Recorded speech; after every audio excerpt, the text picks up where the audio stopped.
جب اس کو پیسہ مل گیا زکوٰۃ کا، اس نے وہ زنا کرانا چھوڑ دیا۔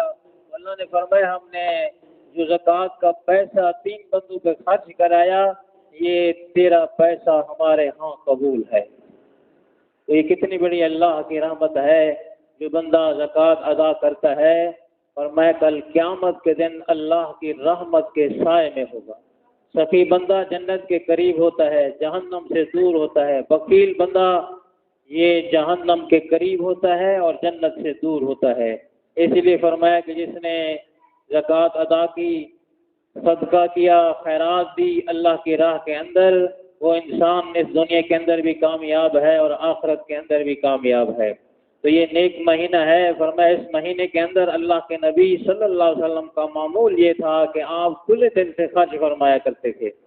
تیسری بات فرمایا آپ صلی اللہ علیہ وسلم مناجات میں بہت ہی زیادہ گریہ وزاری فرمایا کرتے تھے، یعنی دعا مانگتے تھے، اس میں رونا ہوتا تھا، رو کر دعا مانگتے تھے اور امت کے لیے دعا مانگا کرتے تھے۔ تو ہم اپنے حال پہ بھی نظر ڈالیں کہ ہم نے کتنی مرتبہ رو کر اللہ سے دعا مانگی ہے۔ تو یہ مہینہ جو ہے رو کے اللہ سے مانگنے کا مہینہ ہے۔ جتنا اللہ سے مانگیں گے اتنی رحمت ہمارے اوپر اللہ کی زیادہ ہوگی، اللہ کی رحمت زیادہ متوجہ ہوگی۔ تو یہ معمولات تھے نبی صلی اللہ علیہ وسلم کے رمضان المبارک کے مہینے کے اندر۔ رمضان المبارک کا مہینہ فرمایا عجیب برکات کے نزول کا مہینہ ہے۔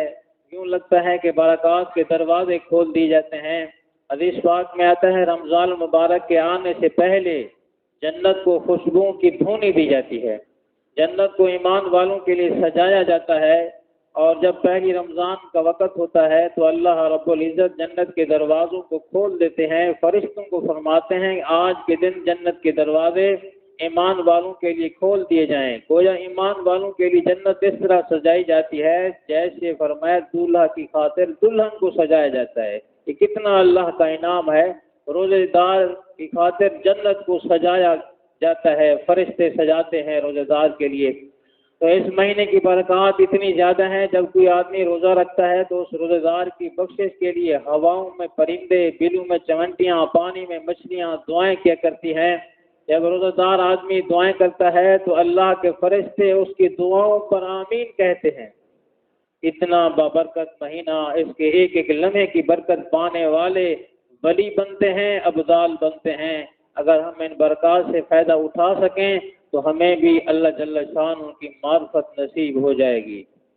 امام اعظم ابو حنیفہ رحمۃ اللہ علیہ کے حالات زندگی میں لکھا ہے، آپ رمضان المبارک میں 63 مرتبہ قرآن پاک کی تلاوت کیا کرتے تھے۔ ایک قرآن پاک دن میں پڑھتے تھے، ایک قرآن پاک رات میں پڑھتے تھے، 3 قرآن پاک تراویح میں سنا کرتے تھے۔ ایسے لوگ گزرے ہیں اللہ کے پیارے بندے، 3 قرآن تراویح کے اندر۔ اور آج جو حال ہے ہمارا، ہم تو ایک قرآن سنتے ہیں تراویح کے اندر تھک جاتے ہیں، ہاں، اور بعض بندے تو ایک قرآن سننے کے لیے بھی تیار نہیں ہے۔ اللہ معاف کرے، اللہ سمجھ عطا فرماوے۔ قیمتی وقت ہے، قیمتی وقت کو قیمتی وقت بنائیں گے، ہمارا اپنا فائدہ ہے۔ تو فرمایا کہ 63 قرآن پاک ایک مہینے کے اندر ختم فرمایا کرتے تھے، اور فرمایا کہ اللہ جل شانہ نے اپنا قرآن اسی مہینے کے اندر نازل فرمایا، بلکہ جتنی بھی آسمانی کتابیں ساری کی ساری رمضان مبارک کے اندر نازل کی گئیں، کوئی 4 رمضان کو، کوئی 27 رمضان کو۔ اس مہینے کو اللہ کے کلام سے بہت زیادہ مناسبت ہے، اس لیے اس مہینے میں قرآن پاک کی تلاوت خوب کرنی چاہیے۔ رمضان مبارک میں روزہ دار کی عبادت کے اجر کو بھی بڑھا دی جاتا ہے۔ اگر نفل پڑھے گا تو فرض کے برابر ثواب، اگر فرض ادا کرے گا تو 70 فرض کے برابر ثواب ملے گا۔ اسی طرح فرمائے جو بندہ زکوٰۃ کا پیسہ ادا کرے گا، 1 روپیہ ادا کرے گا تو 70 روپے کے برابر ثواب ملے گا۔ 1 لاکھ ادا کرے گا 70 لاکھ کے برابر ثواب ملے گا۔ کتنا اللہ کا بڑا انعام ہے کہ اعمال کا اللہ نے ریٹ بڑھا دیا۔ یہ برکات کا مہینہ ہے، اللہ کی رحمت، مغفرت اور جہنم کی آگ سے چھٹکارے کا مہینہ ہے۔ تو یہ مہینہ جو ہے اللہ سے مانگنے کا مہینہ ہے، جتنا ہم اللہ سے مانگیں گے اتنا ہی تھوڑا ہے، اللہ کے خزانے بہت ہی وسیع ہیں۔ سلف صالحین اللہ کو راضی کرنے کے لیے یوں عبادت کیا کرتے تھے جیسے کوئی کسی روٹھے ہوئے کو مناتا ہے۔ روٹے ہوئے رب کو مناتے تھے، اگر کوئی غلام بھاگ جائے پھر پکڑا جائے، وہ اپنے مالک کے سامنے آتا ہے تو کیا کرتا ہے؟ وہ اپنے مالک کے سامنے آ کر ہاتھ جوڑ دیتا ہے، اپنے مالک کے پاؤں پکڑ لیتا ہے، کہتا ہے میرے مالک آپ درگزر کر دیں، آئندہ میں احتیاط کروں گا۔ میرے دوستو، رمضان مبارک میں ہم اللہ رب العزت کے سامنے اسی طرح اپنے ہاتھ جوڑ دیں، سربہ سجود ہو جائیں، عرض کریں کہ اے اللہ ہم نادم ہیں، شرمندہ ہیں، جو کوتاہیاں اب تک کر بیٹھے ان کو تو معاف کر دے، آئندہ زندگی ہم تقوی اور پرہیزگاری کے ساتھ گزارنے کی کوشش کریں گے۔ فرمایا کہ اہل دل حضرات اس مہینے میں آرام کو خیر بات کہہ دیا کرتے تھے، ہم بھی رمضان مبارک میں آرام کو خیر بات کہتے ہیں۔ ہم سوچیں کہ سال کے 11 مہینے اگر ہم اپنی مرضی سے سوتے جاگتے ہیں تو ایک مہینہ ایسا بھی ہو جس میں ہم بہت کم سوئیں۔ اچھی بات ہے اگر آنکھیں نیند کو ترستی رہیں، اچھی بات ہے اگر جسم کو تھکا دیں۔ ہاں، کل قیامت کے دن اللہ رب العزت کے حضور یہ عرض کر سکیں گے کہ یا اللہ زندگی کا ایک مہینہ ایسا گزارا تھا، آنکھیں نیند کو ترستی تھیں، جسم آرام کو ترستا تھا۔ اللہ اکبر کبیرہ۔ اور فرمایا کہ روزے دار کے لیے 2 خوشیاں، ایک جب روزہ افطار کرتا ہے اس وقت اس کو خوشی ہوتی ہے، اس وقت دعائیں بھی قبول ہوتی ہیں۔ جب قیامت کے دن روزہ دار اللہ رب العزت سے ملے گا تو اس وقت بھی اس کو خوشی نصیب ہوگی۔ ایک روزہ کھولنے کے وقت روزے دار کو خوشی ہوتی ہے، دوسرا کل قیامت کے دن فرمایا کہ اللہ رب العزت کا روزے دار کو دیدار ہوگا۔ قیامت کے دن اللہ کے سامنے کھڑے ہوں گے، یہ اللہ تعالیٰ کو دیکھ کر مسکرائیں گے اور پروردگار ان کو دیکھ کر مسکرائیں گے اور ان کا استقبال فرمائیں گے۔ یہ کتنی خوشی کی بات ہے کہ اللہ دیکھ کر مسکرائے اپنے بندے کو اور بندہ اللہ کو دیکھ کر مسکرائے، کتنی بڑی نعمت ہے۔ اللہ اکبر کبیرہ۔ فرمایا کل قیامت کے دن مجرموں کا جو حال ہوگا، جب ملاقات ہوگی ان کی اللہ کے سامنے، فرمایا وَلَوْ تَرَىٰ إِذِ الْمُجْرِمُونَ نَاكِسُو رُءُوسِهِمْ عِندَ رَبِّهِمْ، اگر تم دیکھ سکتے کافر قیامت کے دن کس حال میں اللہ کے سامنے پیش ہوں گے، ان کے سر جھکے ہوئے ہوں گے، رب کے سامنے اپنی نگاہ اٹھا کر بھی نہیں دیکھ سکیں گے۔ اللہ معاف کرے، یہ مجرم جو ہے اللہ کے سامنے جب پیش ہوں گے اور میں نگاہ اٹھا کر بھی نہیں دیکھ سکیں گے، سر بھی ان کے جھکے ہوئے ہوں گے۔ اور مومن جو ہے، ایمان والا، روزے دار، اللہ کو راضی کرنے والا، اللہ کو دیکھے گا، اللہ بھی مسکرائیں گے، بندہ بھی دیکھے گا، بندہ بھی دیکھ کر اللہ کو مسکرائے گا۔ کتنی اللہ کی بڑی نعمت ہے، یہ انعام ہے ایمان والے کے لیے۔ فرمایا کتنے لوگ ہوں گے جو قیامت کے دن اللہ تعالیٰ کا دیدار کریں گے۔ وجوہ یومئذ ناظرۃ الی ربہا ناظرہ، کیسے خوش نصیب لوگ ہوں گے، ان کو قیامت کے دن اللہ کا دیدار نصیب ہوگا۔ حدیث پاک میں آتا ہے جنت کے دروازوں میں سے ایک دروازہ ہے جس کا نام باب الریان ہے، یہ اسپیشل دروازہ ہے، اس سے وہ لوگ داخل ہوں گے جو آداب اور اہتمام کے ساتھ اپنے روزوں کو مکمل کیا کرتے تھے۔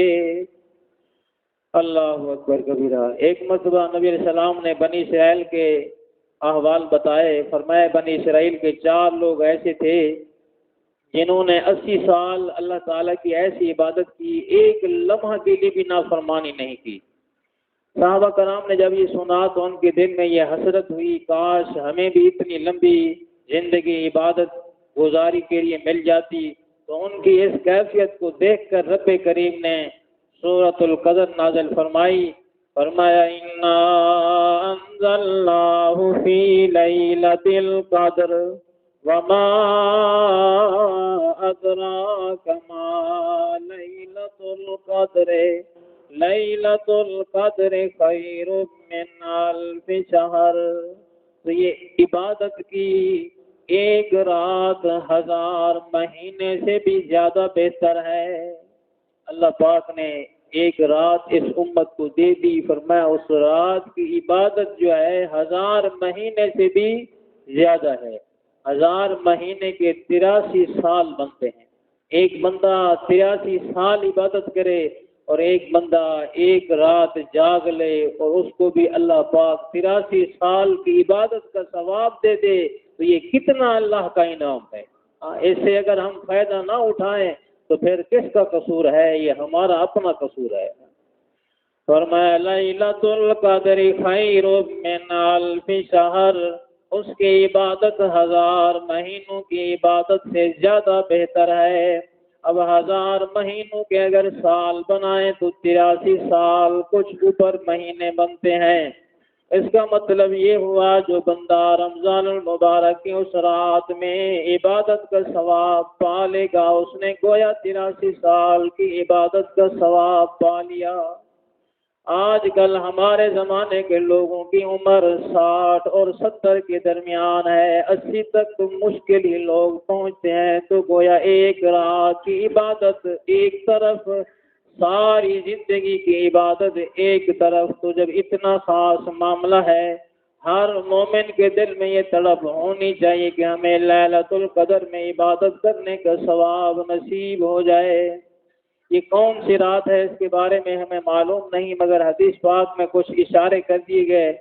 ایک تو فرمایا کہ یہ سال کی کوئی رات ہو سکتی ہے، دوسرا فرمایا رمضان المبارک کی رات ہوتی ہے، تیسری جگہ فرمایا رمضان المبارک کے آخری 10 دنوں میں سے کوئی رات ہوتی ہے۔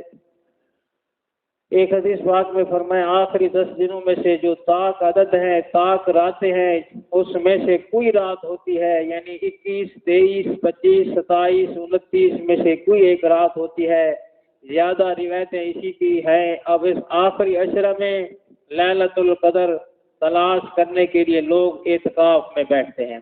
اعتکاف کا ثواب کیا ہے؟ اللہ کے نبی صلی اللہ علیہ وسلم نے ارشاد فرمایا جو بندہ اللہ کی رضا کے لیے مسجد میں آ کر بیٹھ جاتا ہے اور اللہ کی عبادت کرتا ہے، اللہ کو راضی کرنے کے لیے آتا ہے اور کوئی مقصد نہیں ہے، فرمایا 2 حج 2 عمرے کا ثواب ملتا ہے۔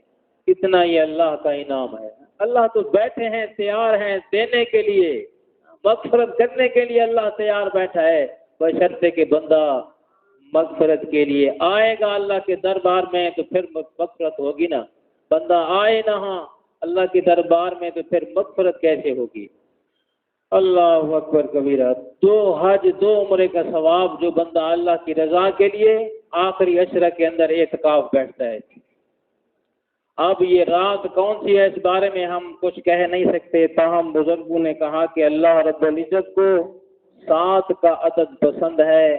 آسمان بھی 7 ہیں، زمینیں بھی 7 ہیں، انسان کے اعضاء جن سے اللہ رب العزت کے سامنے سجدہ ریز ہوتا ہے وہ بھی 7 ہیں، اور 7 طرح کا جسمانی رزق ہے۔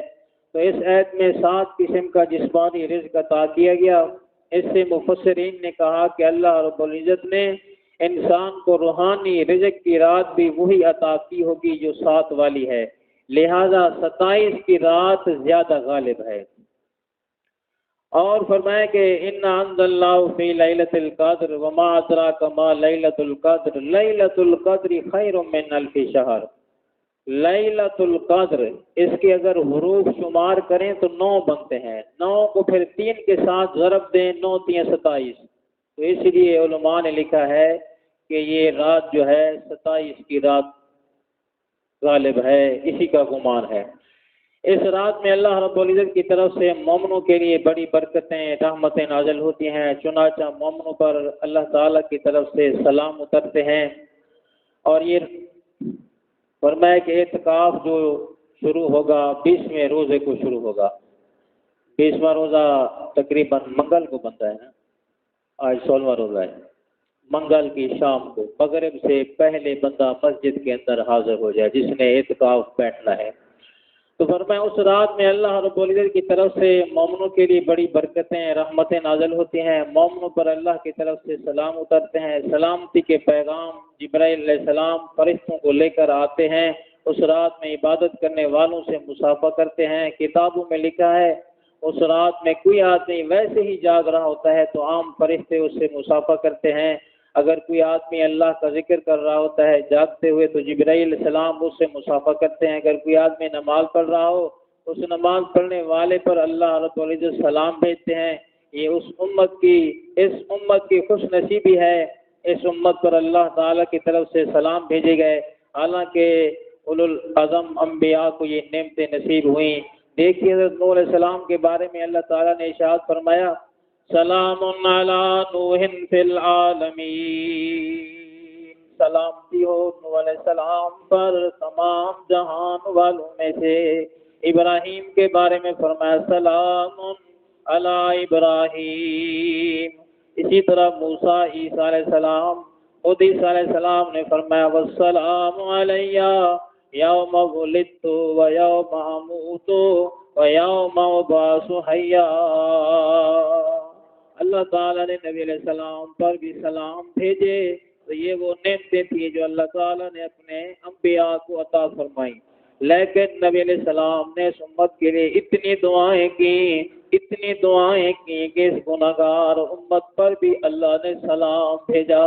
یہ کتنا اللہ کا انعام ہے۔ فرمایا تنزل الملائکۃ والروح فیہا بإذن ربہم من کل امر سلام۔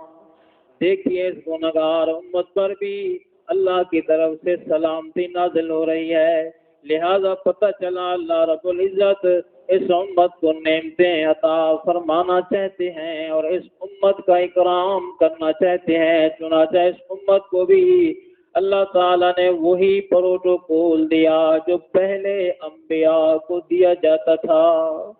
حدیث پاک میں آتا ہے جب وہ رات آتی ہے تو جبرائیل علیہ السلام 4 جھنڈے لے کر اترتے ہیں۔ فرمایا ایک جھنڈا جس کو لوائے رحمت کہتے ہیں، رحمت کا جھنڈا، اس کو بیت اللہ پر نصب کرتے ہیں۔ ایک کو لوائے مغفرت کہتے ہیں، مغفرت کا جھنڈا اس کو مسجد نبوی پر لگا دیتے ہیں۔ اور ایک لوائے کرامت ہے، اس کو بیت المقدس پر لگا دیتے ہیں۔ ایک لوائے احمد ہے، اس کو زمین آسمان کے درمیان لگا دیتے ہیں۔ پھر اس امت کے لیے وہ لوگ جو اس رات میں بیٹھے ہوئے دعائیں کرتے ہیں، یہ فرشتے ان کی دعاؤں پر آمین کہتے ہیں۔ اب سوچے اللہ تعالیٰ کے فرشتے اگر ہماری دعاؤں پر آمین کہتے ہیں تو یہ کتنا اللہ کا انعام ہے اس امت کے لیے۔ اللہ اکبر کبیرہ۔ تو لہذا ہماری دعاؤں پر اللہ کے فرشتے آمین کہیں، اس سے بڑھ کر ہمارے لیے اور کیا بڑی نعمت ہو سکتی ہے۔ اس لیے حدیث پاک میں آتا ہے جو لوگ ان دنوں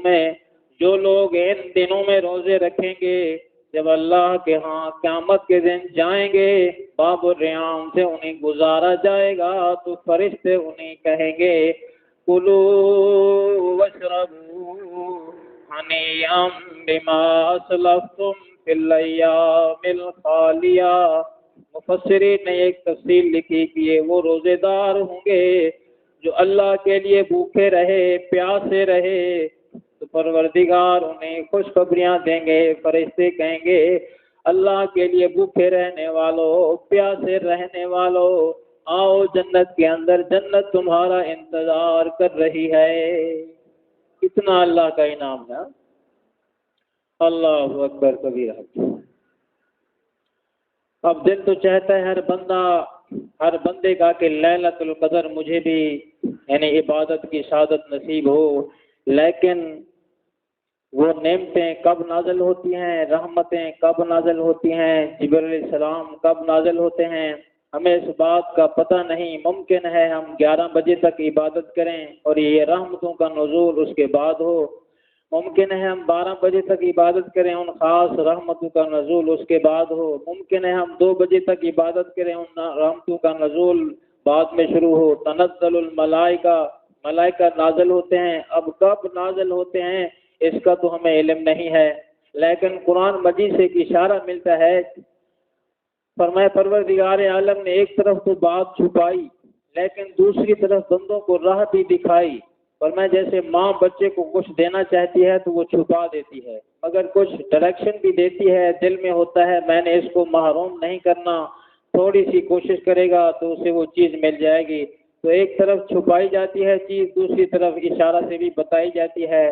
یوں لگتا ہے اللہ تعالیٰ بندوں پر اتنا مہربان ہے کہ لیلۃ القدر کو ایک طرف تو چھپا دیا کہ اس کو تم تلاش کرو، اعتکاف میں بیٹھو، راتوں کو جاگو، مگر دوسری طرف اشارہ بھی دے دیا، آپشن بھی دے دیا۔ پروردگار نے یہ بتا دیا جب فرشتے نازل ہوتے ہیں یا حتی مطلع الفجر، وہ برکتیں طلوع فجر تک نازل ہوتی رہتی ہیں۔ اب ہمیں یہ تو نہیں پتا کہ وہ کس رات میں کس وقت شروع ہوں گی، لیکن اتنا پتا ہے جو رات بھی ہوگی اور جب بھی اس میں وہ رحمتیں نازل ہوں گی تو وہ رحمتیں سحری کا وقت ختم ہونے تک جاری رہیں گی۔ اب یہاں سے ہمیں ایک نقطہ مل گیا، اگر ہم روزہ رکھنے کے لیے وقت ختم ہونے سے 1 گھنٹہ پہلے اٹھ جائیں اور اس میں ہم آدھا گھنٹہ اپنے روزہ رکھنے میں لگا لیں، کھانے پینے میں استعمال کریں، اور آخری آدھا گھنٹہ اگر اس کو ہم اللہ تعالیٰ کی عبادت میں، ذکر میں، تلاوت میں، دعا مانگنے میں لگا دیں، تو جب بھی وہ رمضان کی رات ہوگی، کیونکہ اس کی رحمتیں فجر تک رہتی ہیں، جو آخری وقت ختم ہوتا ہے کھانے پینے کا، اس وقت تک اللہ کی رحمتیں نازل ہوتی ہیں، تو گویا اس آخری گھنٹہ میں رمضان کے 30 دن میں جو عبادت وہ کر لے گا اس کو لیلۃ القدر کی عبادت کا ثواب مل جائے گا۔ اتنا ہی اللہ کا انعام ہے۔ اللہ اکبر کبیرہ۔ حضرت عائشہ رضی اللہ تعالیٰ نے پوچھا، اے اللہ کے نبی، اگر ہم اس رات کو پا لیں تو کیا مانگیں؟ دیکھیں امت پر اللہ کا کتنا بڑا احسان ہے۔ تو نبی علیہ السلام نے فرمایا اگر تم لیلۃ القدر کو پاؤ تو یہ دعا مانگنا، اللہم انک عفو تحب العفو فاعف عنا، اپنے لیے مانگنے ہے تو فاعف عنی، اے اللہ آپ تو معاف کرنے والے ہیں، معافی کو پسند فرماتے ہیں، میرے گناہوں کو بھی معاف فرما دے۔ تو کتنی پیاری دعا ہے، آپ اس کو اس وقت کتنی مرتبہ مانگ سکتے ہیں، جتنی مرتبہ مانگ سکتے ہیں۔ فرمایا کہ اس آخری وقت میں استغفار کی بھی تسبیح پڑھ لیں، درود پاک بھی پڑھ لیں، اور فرمایا لا الہ الا انت سبحانک انی کنت من الظالمین، یہ دعا بھی پڑھ لیں انشاءاللہ۔ فرمایا کہ آپ کو لیلۃ القدر کی رات کا ثواب مل جائے گا۔ اللہ سے دعا ہے اللہ تعالی ہم سب کے حال پہ رحم فرماوے، رمضان المبارک کے مہینے کی قدر کرنے کی اللہ توفیق عنایت فرماوے۔ جو آخری دن رہتے ہیں، باقی آخری عشرہ ہے، دوسرا عشرہ تو مکمل ہونے والا ہے، آخری عشرہ ہے، تو یہ وقت قیمتی بنا لیں گے، ہمارا فائدہ ہوگا۔ دنیا کے اندر بھی اللہ پاک کی ہمارے اوپر رحمت نازل ہوگی اور آخرت کے اندر بھی اللہ کی رحمت متوجہ ہوگی۔ تو دعا ہے اللہ تعالی ہم سب کے حال پہ رحم فرماوے، عمل کرنے کی اللہ توفیق عنایت فرماوے، 5 وقت اللہ نماز پڑھنے کی توفیق عنایت فرماوے، قرآن پاک کی اللہ تلاوت کرنے کی توفیق عنایت فرماوے، اور رمضان کے جتنے لمحات ہیں فرمایا ان کی قدر کرنے کی اللہ پاک توفیق عنایت فرماوے۔ فرمایا کہ آخری آمین کیسے کہہ دی اللہ کے نبی نے؟ فرمایا حدیث بات میں آتا ہے، بخاری شریف کی روایت ہے، ایک مرتبہ جبریل السلام نے بد دعا کی، فرمایا برباد ہو جائے وہ شخص جس نے رمضان کا مہینہ پایا اور اس نے اپنے گناہوں کی مغفرت نہ کروائی۔ نبی علیہ السلام نے یہ دعا سن کر آمین کہہ دی۔ اب اول تو جبرائیل کی بد دعا ہی بہت کافی تھی، آپ بد دعا سے فرمایا کتنا ڈرتے ہیں، کوئی فقیر آ جائے تو اس کی بد دعا سے بھی ڈرتے ہیں، کوئی غریب آ جائے اس کی بد دعا سے بھی ڈرتے ہیں، تو جبرائیل اللہ کے مقرب فرشتے ہیں، تو پھر ان کی بد دعا سے آپ کیوں نہیں ڈرتے؟ پھر جبرائیل کی دعا پر اللہ کے محبوب نے آمین کہہ دیا، اب اس بد دعا سے ہم کیوں نہیں ڈرتے؟ اللہ رب العزت کے محبوب نے آخر آمین کیسے کہہ دی؟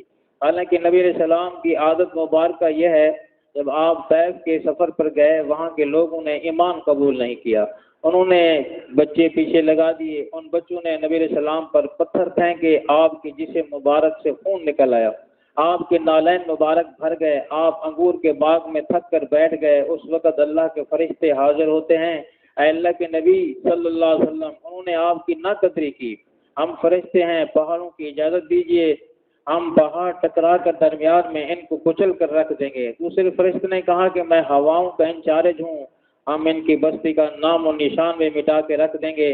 اللہ کے محبوب نے ان کافروں کے لیے بد دعا نہیں فرمائی، بلکہ فرمایا ممکن ہے ان کی اولادوں میں سے کوئی ایسا ہو جو دین کو قبول کرنے والا ہو، اور یہ دعا فرمائی اللہم اہد قومی فإنہم لا یعلمون، اے اللہ میری قوم کو ہدایت دیجئے، یہ میرے مقام کو نہیں پہچانتی۔ جو نبی رحمت کافروں کے لیے بد دعا نہیں فرماتے، آخر انہوں نے مومنوں کے لیے بد دعا پر آمین کیسے کہہ دی؟ محدثین نے اس کا جواب لکھا، فرماتے ہیں اللہ رب العزت رمضان میں بندے کو اتنا جلدی آسانی سے معاف کرتے ہیں، معافی کے بہانے ڈھونڈتے ہیں، اتنا آسانی سے بندہ مغفرت حاصل کر سکتا ہے۔ جو بندہ غفلت پہ پڑا رہے، اللہ کی طرف رجوع ہی نہ کرے، نہ روزے رکھے، نہ تراویح پڑھے، نہ زندگی میں تبدیلی آئے، رمضان غیر رمضان میں کوئی فرق ہی نہ ہو، ایسا بندہ جو رمضان کی رحمتوں سے بالکل محروم ہو، تو واقعی اس نے اللہ تعالیٰ کی بے قدری کی۔ اللہ تعالیٰ تو اتنا یعنی مغفرت کرنے کو تیار ہے، بہانہ بنا لے بندہ، اللہ کی رحمت اس کو معاف کرنے کے لیے تیار ہے، تو پھر بھی فرمایا بندہ غفلت کرتا ہے، تو اس سے پتہ چلتا ہے کہ اللہ کے محبوب بھی وہی چاہتے ہیں کہ ہم دعائیں مانگیں، اپنی مغفرت کروائیں۔ اب یاد رکھنا رمضان کا مہینہ جب ختم ہوگا، کچھ لوگ وہ ہوں گے جن کی بخشش ہو چکی ہوگی، تو رمضان کے یعنی بعد ان کے لیے عید کا دن ہوگا، اور جن کی مغفرت نہ ہوئی رمضان کے بعد ان کے لیے وعید کا دن ہوگا، یعنی سزا کا دن ہوگا۔ محبوب کی بد دعا لگے گی، جبرائیل کی بد دعا بھی لگے گی، سوچے تو صحیح اپنے ہی عمل ایسے برے ہیں، اپنے گناہوں کے پہاڑوں جیسے بوجھ سر پر اکٹھے کر لیے، اس پر اگر فرشتوں کی بد دعا لگے، اللہ کے محبوب کی بد دعا لگے، تو پھر ہمارا کیا حال ہوگا؟ اس لیے ہمارے پاس کوئی دوسرا آپشن نہیں، ایک ہی راستہ ہے کہ رمضان کے وقت کی قدر کرتے ہوئے، ان محفلوں کی قدر کرتے ہوئے ہم اللہ سے مغفرت مانگیں۔ اللہ ہماری مغفرت کرنے کے لیے تیار بیٹھے ہیں۔ تو کس کے لیے بد دعا فرمائی؟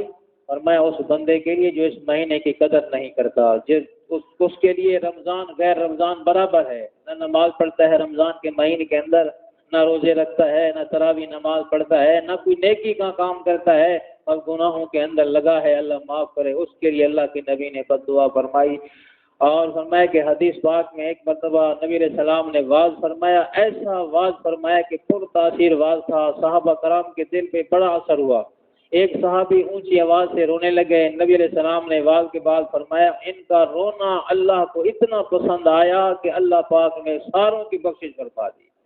تو اجتماعیت کے اندر کتنی برکت ہے، ایک بندہ فرمائے کہ رو پڑے ساروں کی مغفرت کا اعلان ہو جائے گا، ایک بندے کی نماز قبول ہو جائے سارے بندوں کی نماز قبول ہو جائے گی۔